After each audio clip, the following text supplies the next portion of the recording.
Good morning, everyone, and welcome to the final episode of The Beat for the spring semester 2016. I'm Brooke Carey, your host, bringing you news, sports, and arts and entertainment surrounding the Riverside City College District. Today, as our last podcast episode, we're going to be doing something a little bit different. Today, Alyssa Ruiz and I went around campus and asked students what they gained from RCC over this past semester, what they have gained from RCC as a whole, and what their plans are, what they're looking most forward to in the summer. So we'll disperse those student responses throughout the rest of the podcast. For now, let's get started with news. We have presidential candidates coming to Riverside County on May 24th. So that's today. And Sanders supporters will be showing up at his rally tonight at 7 p.m. at the National Orange Show Event Center. The address is 689 East Street in San Bernardino, after holding a 2 p.m. rally at the Riverside Municipal Auditorium at 3485 Mission Inn Avenue. Doors to the public will open at 4 p.m. for the San Bernardino rally and at noon for the Riverside rally.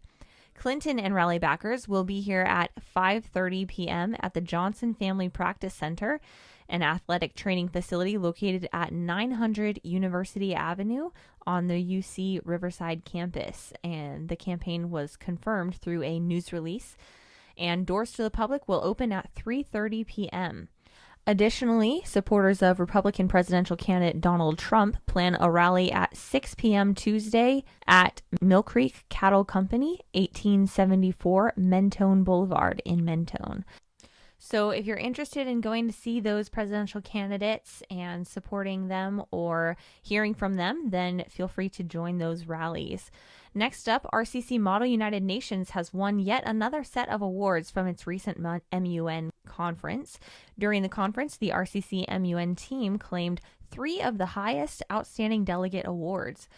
MUN faculty advisor Professor Hyatt thanks RCC President, Chancellor, and trustees for their support, as well as Dr. Schenk, who leads the MUN team. Alpha Gamma Honor Society will celebrate its first annual awards ceremony and reception Saturday, May 28th from 4 to 7 p.m. And on May 31st from 1 to 3 p.m. in the Bradshaw Cafeteria, RCC will celebrate the year spent by over 70 faculty members retiring this year. Some of the retirees have been at RCC for more than 35 years, and the college and district will lose institutional memory and experience when these people retire. But we can go ahead and celebrate with them and for them in their movement into retirement. With that, we'll go ahead and listen to one of our RCC student interviews, which was with Christian Solano, a graduating student.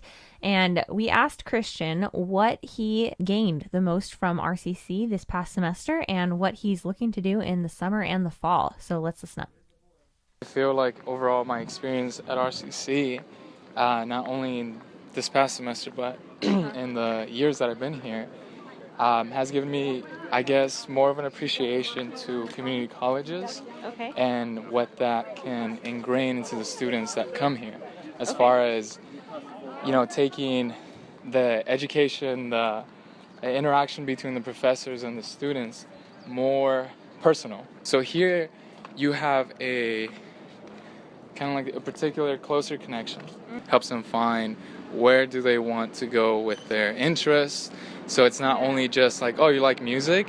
Oh, well, figure it out on your own, sort of. But by having that interaction, you're kind of being molded. You shape your path until you finally decide, well, this is the major that I want to do. And here you follow your classes, you keep in touch with your professors, the counselors, the faculty, and then eventually when you do transfer, you're ready. I feel like you're more prepared. That? I'm speaking from personal experience, but I definitely do see that around.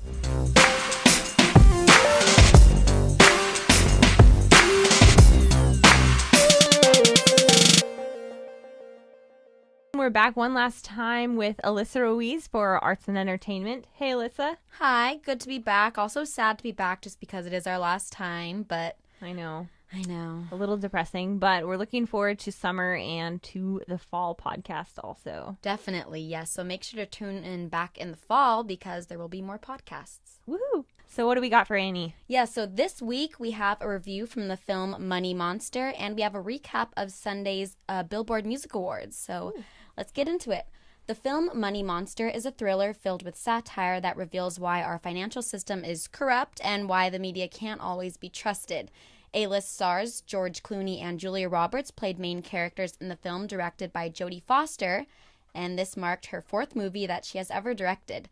Opening weekend, the film made $14.7 million, and out of the top 10 movies, it was the only one directed by a woman. Rotten Tomatoes gave this film 3 stars. And I watched this movie and personally really enjoyed it because I love suspense, but I also liked how the movie incorporated, current financial issues our country faces daily, like how huge corporations take money from the middle class and just, a lot of important things. I also found it rather coincidental how the film was released in the middle of our country's most heated presidential race ever, where Wall Street has been discussed a lot. So, I definitely recommend this movie. On Sunday, the Billboard Music Awards aired on ABC. Opening the show was Britney Spears, who performed new and old songs, where she also received the Special Millennium Award. Now, I thought this was a great way to open up the show because, I'm not a huge Britney fan, but I definitely love her songs. They're fun to dance to, and, it was just a lot of fun. So, yeah, good job, Britney. Kesha performed for the first time since her legal battle with former mentor Dr. Luke went viral. She was not supposed to perform that night because he still has control over her performances, and he wasn't going to let her perform, but in the end he did allow her to perform, and I'm glad she did because, after everything she's been through, I just think it was very necessary for her to express herself on stage. So it was good to see her up on stage again, singing and performing and doing what she loves. Rihanna also performed the song Love on the Brain from her album Anti, and I have to say, I think this was definitely my favorite performance of the night. She was amazing. Honestly, her voice is so beautiful. So I'm glad I got to see that side of her. And I liked the song so much. I definitely went and downloaded it right after the show because it was so good. And Celine Dion received the Icon Award, which was given to her by her son, Renee Charles, who surprised her on stage. She didn't know he was going to be the one giving her the award, so you can definitely tell by her expression, how surprised she was. And she was definitely emotional. She couldn't speak or even stand. This was all due to, of course, her late husband, who did pass away in January. So that was a special moment for her and her son to share. Closing out the show was Madonna, who sang a tribute to Prince.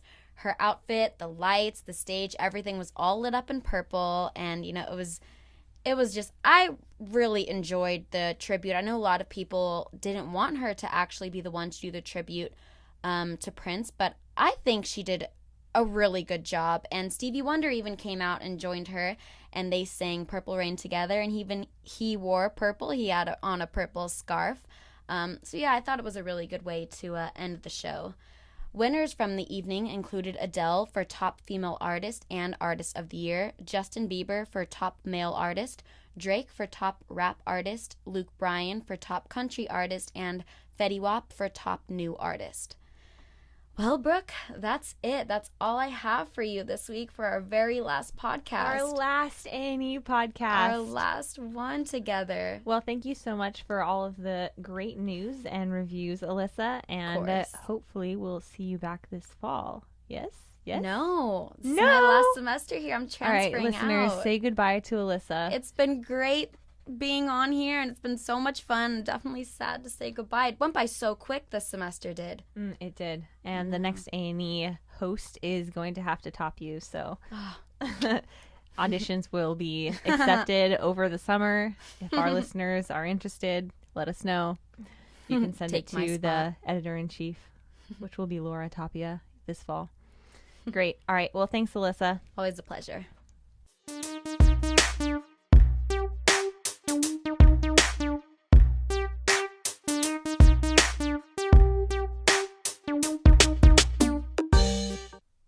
Next up, we'll hear from our RCC students, Jonathan and Lorena. They're going to tell us a little bit about what they gained from RCC this past semester and what they're going to do this summer. So what are your plans for the summer, and what are you looking forward to?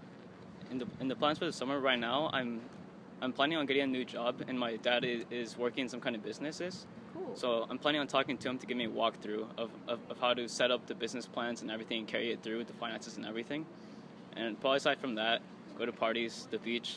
And, Yes. I mean, the general stuff. Right. What about you? What are you doing this summer? More of the beach. I really want to go to the beach.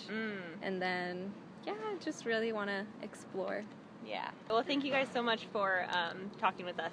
Yeah.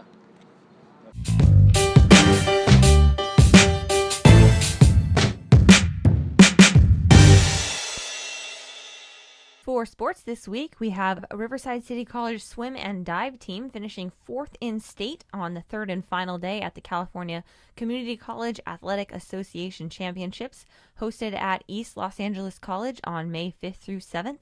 The Sierra College Wolverines won their first state title, compiling 543.5 points, while RCC finished 4th with 378 points. They won the 400 freestyle relay in 3 minutes, 1.43 seconds, their second relay win in state championship history.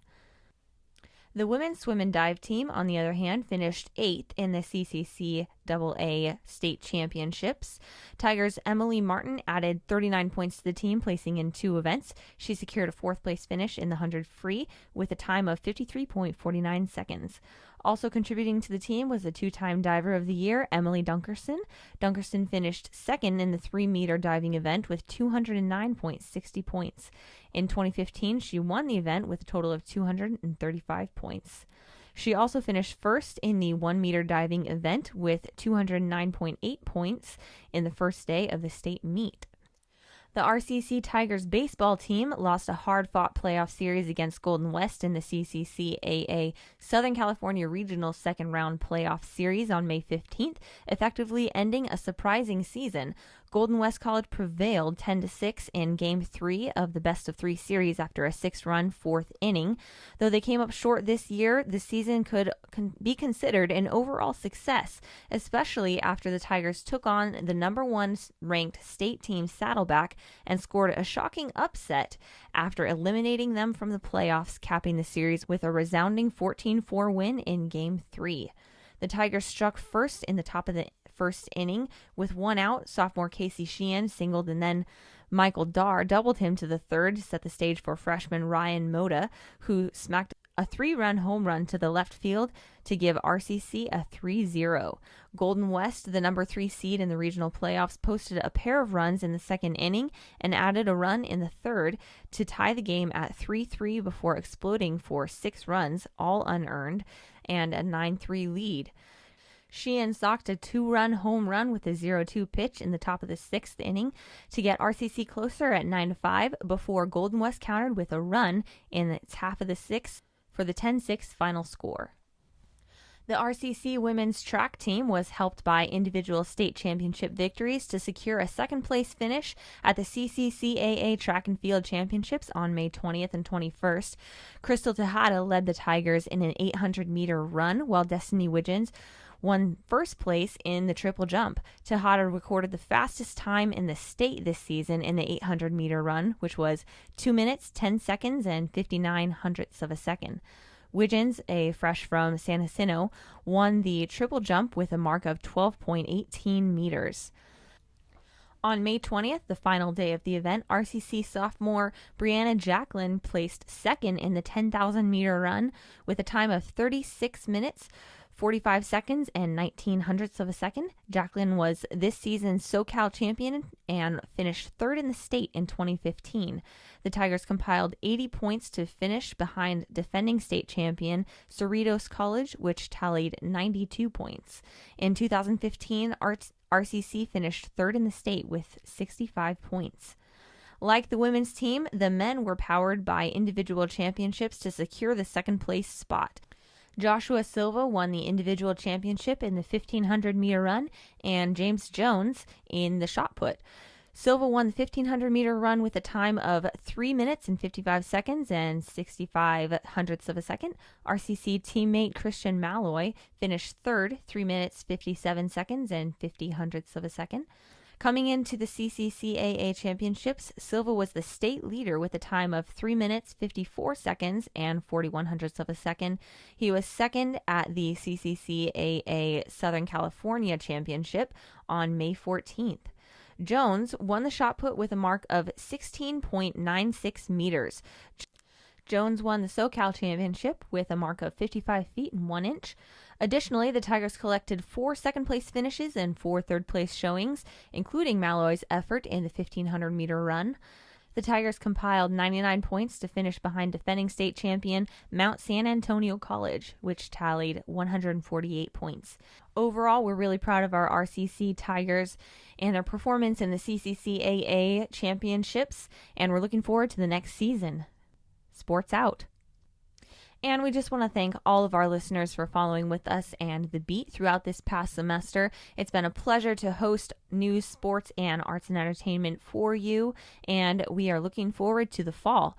So stay tuned and have a great summer.